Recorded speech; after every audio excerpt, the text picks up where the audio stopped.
Kwa majina ni mtumishi Elijah.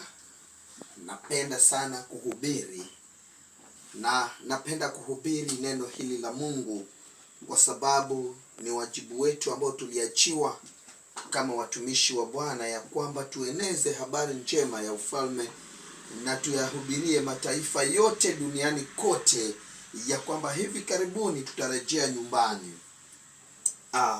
Na jioni ya leo nimetaka tuone ya kwamba mtumishi wa Mungu Nabii Ezekieli wakati wa zamani alipokuwa akitembea katika bonde, na alipofika bondeni, ghafla sauti ya Bwana ikamjia Ezekia na kumwambia ya kwamba akaona kuna mahali kuna mifupa mingi, mifupa ambayo ilikuwa ya watu ambao wamelala zamani, yani wamekufa zamani sana. Lakini alipofika pale, Ezekieli akaambiwa na Bwana, je, unajua ya kwamba mifupa hiyo inaweza ishi?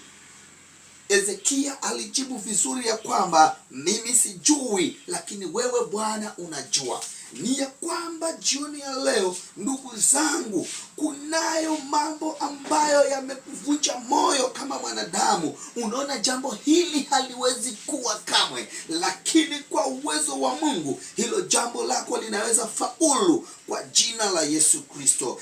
Maana Ezekia aliambiwa basi mifupa hii inaweza ishi, na akaambiwa tabiri ya kwamba upepo utabirie ya kwamba mili hii ikaweze kuishi tena, mifupa hii ikasimame tena na ikapate kuishi tena.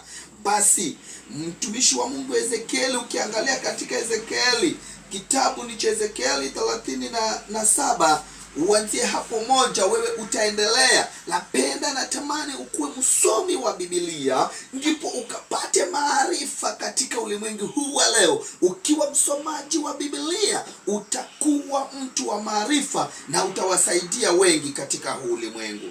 Basi Ezekieli akaambiwa ya kwamba tabiri na mifupa hii itaweza kuishi. Ezekieli aliona mambo ya maajabu, kwa sababu alipotabiri akaiambia mifupa hii, akaiambia unabii huu, enyi mifupa mikavu, lisikieni neno la Bwana.